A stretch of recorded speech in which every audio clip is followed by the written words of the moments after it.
Hey everybody, it's Amy Walter, editor-in-chief of the Cook Political Report. You're listening to The Odd Years, a political podcast designed for the off years, literally the odd-numbered years where there are no scheduled federal elections. Today, we have the distinct honor and pleasure to hear from the GOAT of political journalism, the one and only Judy Woodruff. Judy got her start in political reporting in the 70s, covering the Georgia legislature. From there, she hit the campaign trail to cover a little-known Georgia governor and presidential candidate named Jimmy Carter. She followed him to the White House, where she became NBC White House correspondent for 5 years. From there, it was on to PBS, where she served as chief Washington correspondent for what was then known as the McNeil-Laird NewsHour. In the early 1990s, Judy headed over to CNN, which is where I first met her. She co-anchored the original Inside Politics, which was required viewing for anyone who was in or around politics in that era. In 2007, Judy returned to PBS, and in 2013, she and the late Gwen Ifill were named co-anchors of the NewsHour, the first two women to serve as anchors of a national broadcast. After Gwen's death in 2016, Judy served as solo anchor of the NewsHour until she stepped down from that role earlier this year. She's now a special correspondent for the NewsHour, where she has launched a new project called America at a Crossroads. I don't know of another journalist who garners the depth and breadth of respect and appreciation as Judy does. She is fair but unflinching, gentle but unrelenting, and most important, she is curious and open-minded. Oh, and she did it all as a pioneer, one of the first women to serve as a high-profile, on-air journalist reporting on national news and politics. Now, for me personally, Judy's been a mentor, an ally, an inspiration, and a friend. I'm very excited to introduce you to her and her new project. Our conversation took place on April 3rd, just as her new series launched. Well, hello, Judy Woodruff. Thank you so much for joining me for this special episode. Many of our listeners will know Judy from her many stages along the media landscape, most recently at the PBS NewsHour. But Judy, you have left the anchor chair, but you have not left the reporting. So I want to jump right into the new series that you have started called America at a Crossroads. And it is, as you have written about on the PBS website, the goal is to better understand divisions in American politics. So let's start with you just giving everybody what was the impetus for doing this, especially for somebody who has covered politics for as many years as you have? Well, if just to put things in perspective, if you count the first year I was a reporter, literally the first year, it was 1970, I was covering Jimmy Carter's campaign for governor, his second campaign for governor of Georgia. I was brand new. I had never been a reporter. I had never taken a course in journalism. I had no idea what I was doing, but I was covering the governor's race. So it was baptism by fire. That was 52 years ago. So yes, I've been doing this a long time, in Georgia for, 8 years or so, 8 or 9 years. And then, then here in Washington and around the country as much as they would let me get on an airplane or get into a car and go somewhere, outside of DC. But Amy, to answer your question, as I reached a point in my life and in my career when I thought, I've been doing this anchoring thing for a while. I've loved every minute of it, or almost every minute. But I knew the time was coming when I really was ready to stop doing that and look in a different direction at the NewsHour, stay at the NewsHour, but continue in a reporting capacity. I wanted to turn it over to the next generation. And by the way, Amna Nawaz and Jeff Bennett are doing a fantastic job as anchors today. But I thought about, did I want to do a project? Did I just want to be available? And the thing that loomed larger than anything, and this goes back a couple of years, was frankly, how divided the country is. And I've covered politics, as I said, for decades. I've covered Democrats, Republicans. I've covered the people disagreeing with each other, having different views, yelling at each other sometimes, but I've never seen it as personal and as deep as it feels to me as it is today. And I thought, if there's something that I can illuminate, help people understand, maybe that's it. And so the more I thought about it, the more I sort of zeroed in on the idea of a project looking at our division as a country and understanding that it's healthy that we have these debates and disagreements in American politics. That's what democracy is all about. We don't want to live in a place where we're not allowed to speak up and say what we think. So thank God we are able to do that.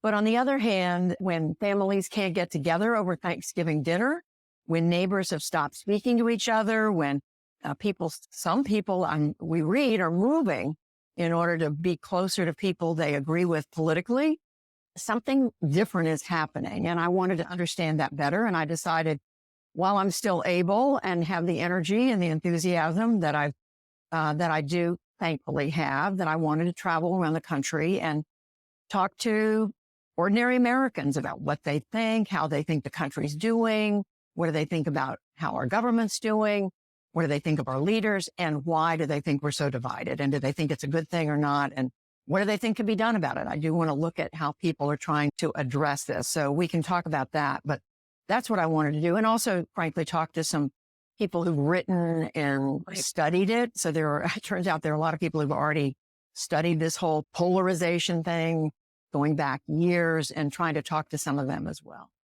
And you talked about those, and thus far, 2 of these have aired, correct? That's right. And another one will air on Monday night, is airing. As you and I are talking, it'll air on Monday night, April 3rd. And I want to go to the very first one because, again, Judy, I don't mean to keep harping on the many years piece, but one of my favorite things about the opening to your series is there's a lot of coverage of Judy Woodruff over the years. Judy Woodruff at the White House with Ronald Reagan and with Bill Clinton and with George Bush, right? You've been, and as you pointed out, with Jimmy Carter. And I raise that because we talk a lot when we talk about division, as you pointed out, that it's never been this bad before, that there seems to be, though, a little bit of nostalgia for a time when politics, quote unquote, made more sense, or when things were better, things weren't as divided as they are now. And I want to really sort of dig into this wistfulness about it, and especially from your perspective, being a woman, covering politics in the era you were doing so couldn't have been easy.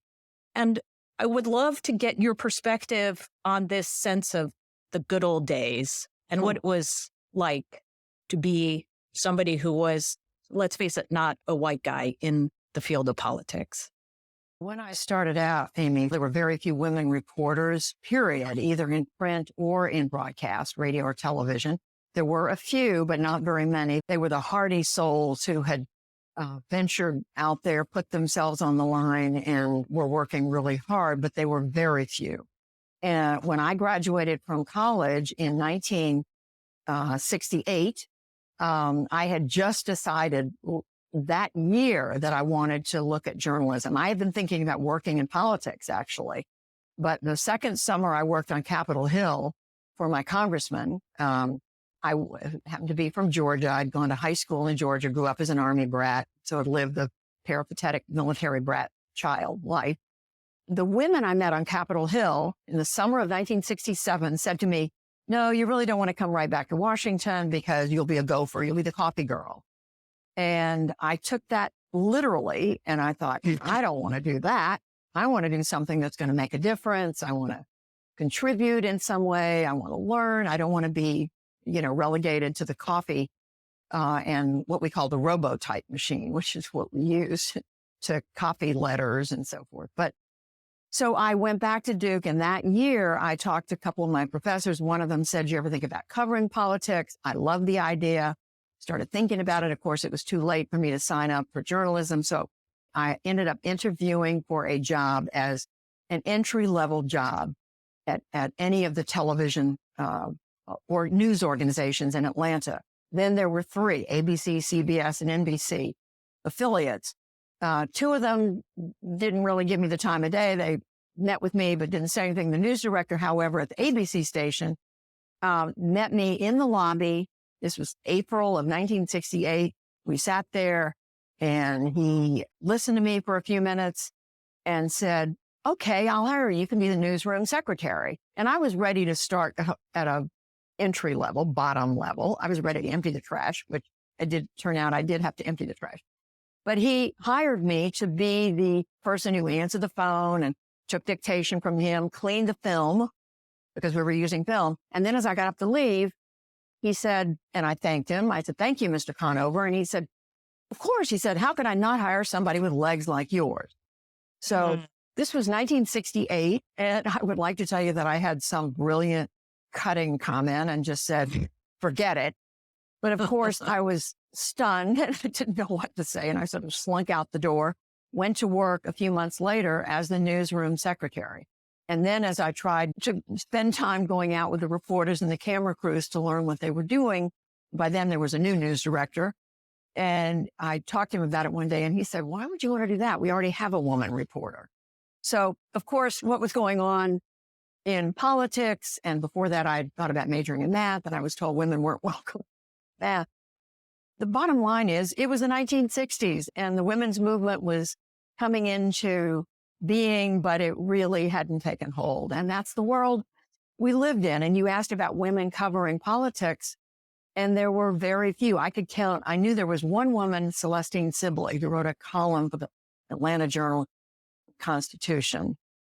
I knew who she was, didn't, dare to even try to talk to her. I was so intimidated by what she did. And there was a woman who covered politics for the NBC station. I was eventually hired by the CBS station in Atlanta when their reporter covering the Georgia legislature left for health reasons, and their only woman reporter left to go have a baby. So it turns out that news director, who is still a good friend of mine, he is still around all these years later. He hired me, Bob Brennan, to cover the Georgia legislature.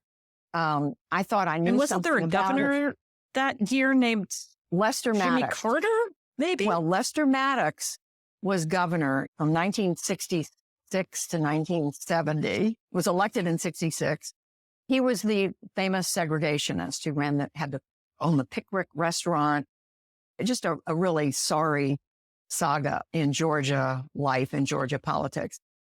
But yeah, and there were very few women. There were 1 or 2.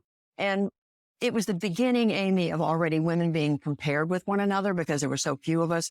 The woman working for the NBC station, her name was Gloria Lane. And when I was hired as a reporter covering the legislature for CBS, people would say, well, what's it like today for Gloria versus Judy? I mean, there were lots of other reporters, print and television, who were men, but they were already looking to compare the women. And then fast forward 5 years later, when I was hired by NBC, and then a year or so after that, started covering politics, I could already see women were being compared to one another because we were still novelties. And the people we covered, I will say it's a mixture of reactions that I had. There were some folks in the legislature, overwhelmingly male, overwhelmingly white, who, treated me with respect and just like I was somebody. And then there were others who were the good old boys, and it was Miss Judy or Little Miss Judy or Pretty Little Girl, that kind of thing. And I just let it roll off my back. I just ignored it and kept going. I never tried to make a big issue of it because I figured we're going through a phase. We'll get through this. But that's where we were. There weren't very many women. And those of us who were there just had to listen to it and put up with it. And thankfully, Amy, I never encountered anything which some women did, which was a physical assault or harassment. I never experienced anything like that. So I don't diminish what a number of other women went through in that era. Right. I mean, that's, as I said, one of the challenges, I'm sure you get this question a lot, is this idea that if we just went back to an era where you had Walter Cronkite, we had only Right. 3 news stations, we would all agree on a central truth. But the reality, as you pointed out, Judy, was that a lot of voices were not included in that conversation when you only had 3 news stations and one news director who decided, well, we have enough women already, or we have enough people of color, we don't need to have their perspective. Let's talk about, again, this is a big issue you're trying to wrestle. And I have to say, it's been really enjoyable watching the first 2 of the series, the first 2 packages, because you get into 2 things. One, the history piece, how we became as identified with our own party. And I want you to talk a little bit about that. This was specifically the second episode where you talked about identity and how that has really come to define our politics. And as somebody who covered politics in Georgia, obviously you are more familiar than maybe many about the role that race has always played in politics. But it seems as if we're at a different place now. Can you talk a little bit about that? Yes, and I'm so glad you mentioned that. But in that second segment, one of the principal voices is that of Juliana Mason, who is a professor on the faculty at Johns Hopkins. She was at the University of Maryland. She's written a couple of books that try to get at what's happened with this polarization. Why are we identifying more and more by our political views than anything else? And among other things, Professor Mason looks at how it used to be that people belonged to not just the bowling league, but maybe the neighborhood garden club or the bridge club, or I don't know, the VFW. Yeah, like the Elk Club or whatever you were. Lions right. Club, Elks Club. There were a number of different things that people identified with. Maybe the school they went to, and people obviously still do that to some extent. But that today, as these other organizations, it's not that they're not around anymore, but I think it's with the rise of media, the way media is so organized today, so much of it, unfortunately, in my view, around one political point of view or another. People increasingly identify by their party. I'm calling her Juliana. It's Liliana Mason. My apologies, Liliana Mason. She looks at how this political identity has taken over for many of us, the majority of what we call identity. And we think of ourselves almost as belonging to a group, a tribe. And we think, well, the tribe, our group, believes this, I believe that. And I really don't want to separate very much from that, because the tribe, the group, may not think of me as a member anymore. I want to be close to these people. I like these people. That's who I am. And she does it much more eloquently and with greater scholarship than what I'm describing right here. But the bottom line is that Americans today are simply not just more divided. I mean, and we saw this from the Pew Research Center in the first report that we did. People's views on issues have gone from here in the early 90s to here in the last few years. So we are farther apart on issues, and we identify with our political group more tightly, more fiercely, if you will. And the other thing that's going on is we think worse of the people on the other side, that we have this notion that they not only have the wrong idea, but they are immoral or they're lazy. I mean, I was struck by some of the research I've seen that shows this rising view of the other side as just bad people you don't want to spend time with. You wouldn't want your child to marry one of them. And that's all happened, Amy, and you've been watching it closely too, in the last 10, 15, 20 years in particular. I identify it from what I've read as kind of starting in the early 90s, around the time of the some people call it the Gingrich Revolution, the contract with America, when there was just this fierce, each side was digging in, Gingrich anti-Clinton, Clinton anti-Republican, and it grew. And then certainly in 2000 with the contested election, the Supreme Court deciding Bush v. Gore, there was a sense, oh my gosh, that election's been stolen from Democrat. Along comes Barack Obama, a lot of Republicans. You hear this language from Donald Trump and others that he's not born in the United States, and on and on. I mean, I could go through all of it, but the bottom line is this negativity has festered and it's become more personal. And so fixing it or addressing it has just become much more complex, right, than I think we ever. And I guess that's my overarching question for you is, at the end of this series, do you want there to be an answer? Like, here's how we fix this? I'm sure people ask you all the time, okay, so Judy, how do we fix it? Or is it more of it's an exploration and an understanding of all the complexities of this that are not going to be fixed by one or two things? It's very much the latter, Amy. And I've been busy lowering expectations because you're right. A number of people have said to me, oh, well, at the end of 2 years, you're going to tell us what we're going to do about it. I've repeatedly said, I do not expect that we're going to have some miracle answer. We are going to be looking at efforts to bring people together. And by the way, it turns out there are now thousands of groups, started out at dozens and then hundreds. And now there are thousands of groups at the national level and especially at the local level that are working to bring communities together, bridging. They're calling them bridging groups like Common Ground, More in Common. And I could name a number of them. So there are groups that are trying to do that, but it's one at a time. It's in one community, or we'll have a town meeting or a discussion and try to bring people together.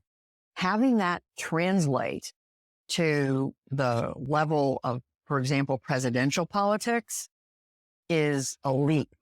Yeah. So no, I don't expect at all. I mean, I'd love to say we're going to find a way through this.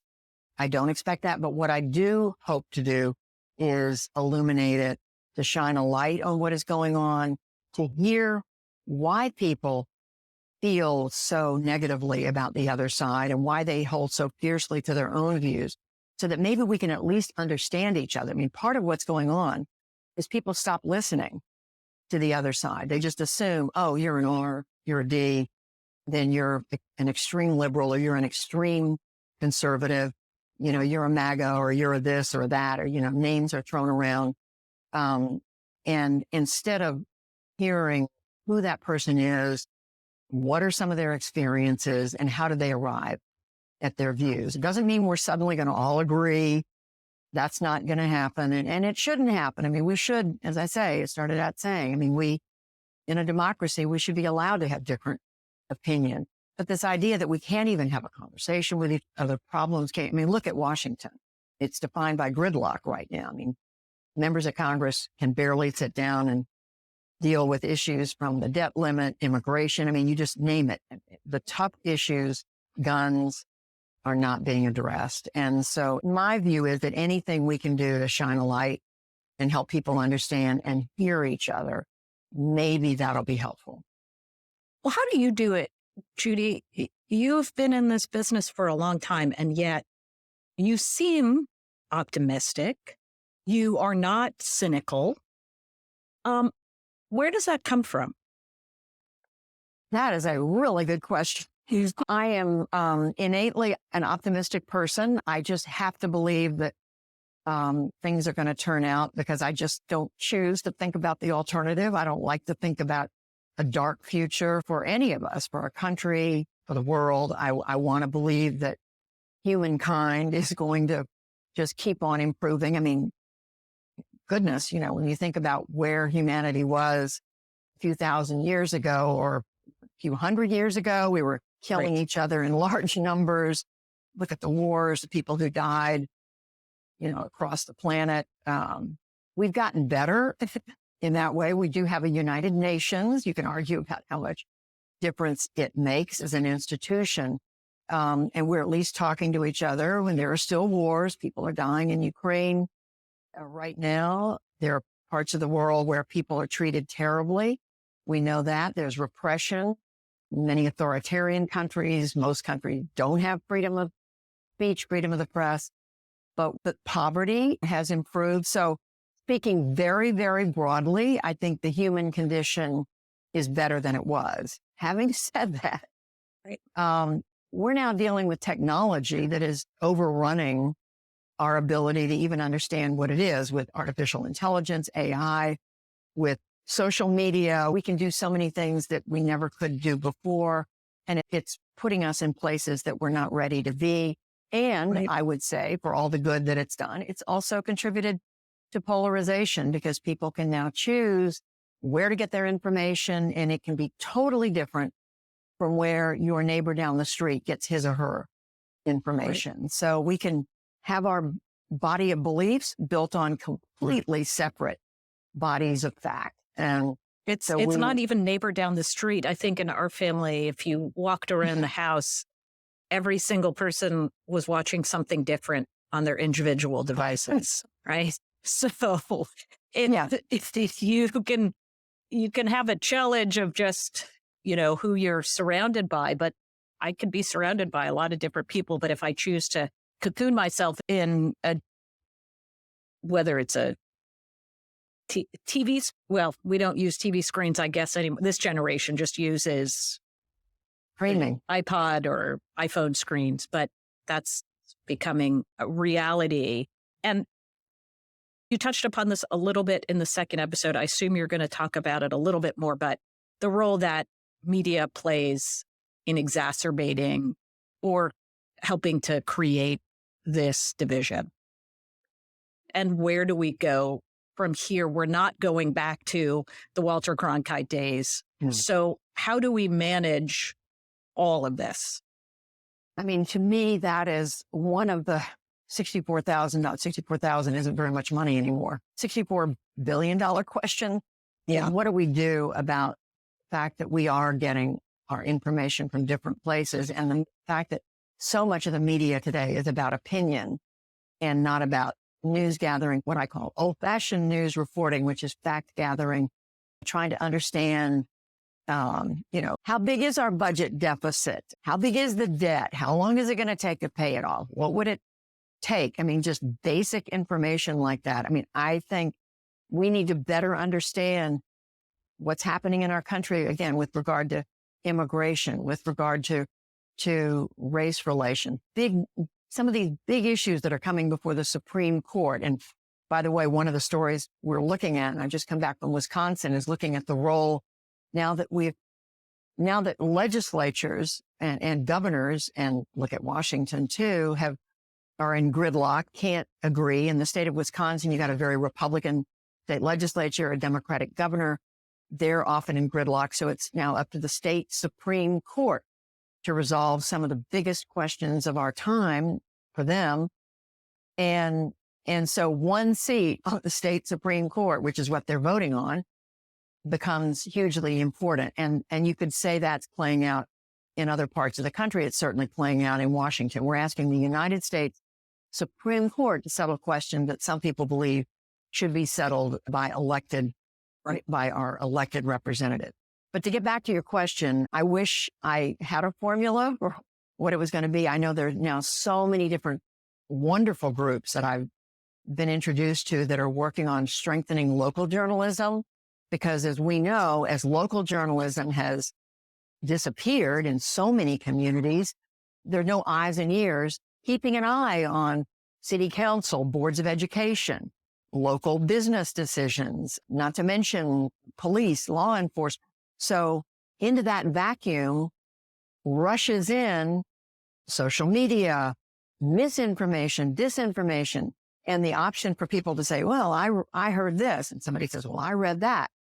And how does a community come together to fix things or even address things if each side or all sides are getting different information? So it is clearly a challenge. I'm encouraged that there are so many groups out there trying to do something. There's a great group I've just learned about in the last few months, the American Journalism Project. They're trying to lift up efforts to rebuild local journalism. I think they all matter a lot, but it's something that we have to deal with as a country, as American citizens too. Judy, what I'm going to do now is I'm going to ask you a couple of fun questions. Uh-oh.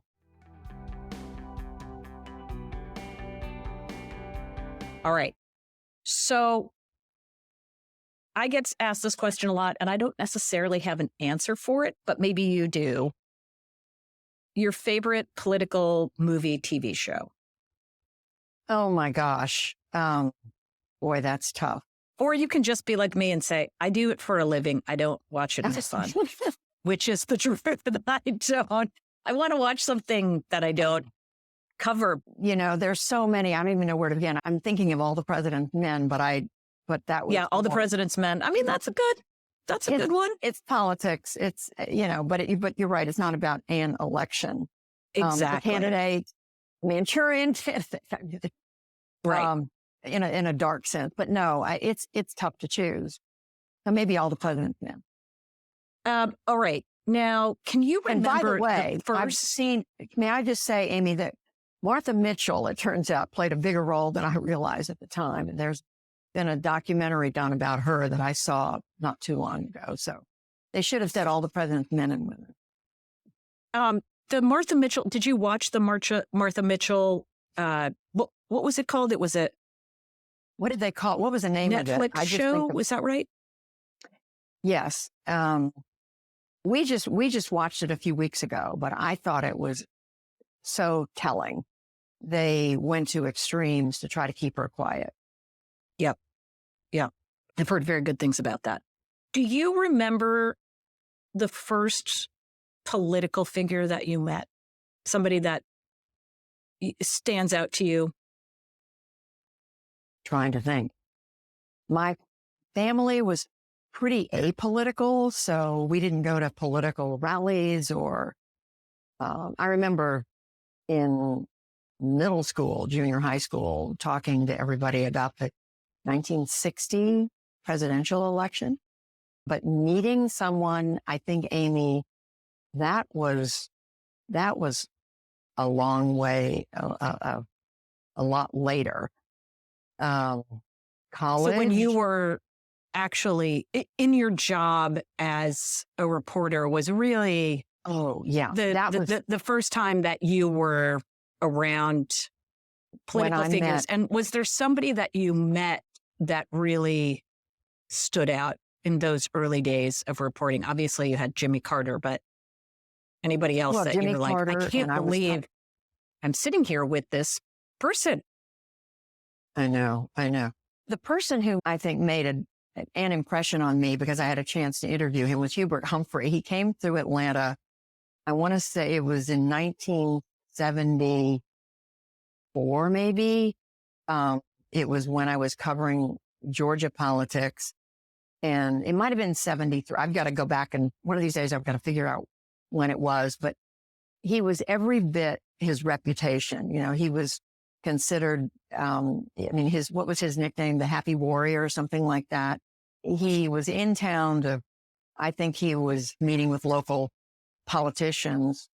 But when I sat down to talk to him, I wanted to ask him about everything going on in the country at that time. And I just remember he had this huge smile on his face and his eyes were dancing around, and he was just so engaged and so energetic. And I could see why, even though he had not been elected president, he was the significant figure that he was.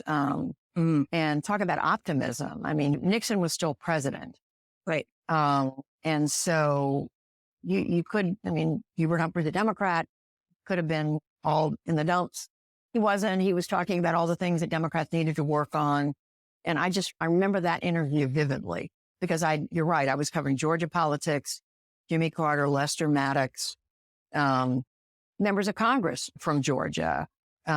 I got to know John Lewis before he served in Congress. He was one of the principal figures, of course, in Atlanta as it worked its way through that civil rights era. Do you have a sense even then that this is somebody who is going to be with us in some form or another for a long, long time? He did. And it was a young John Lewis. And of course, he had already experienced what he had experienced in the civil rights era of the 60s. So by the time I started reporting in the 70s, he was well known. But of course, we didn't know then that he would go on to be the figure that he was for decades. Julian Bond was a member of the Georgia legislature.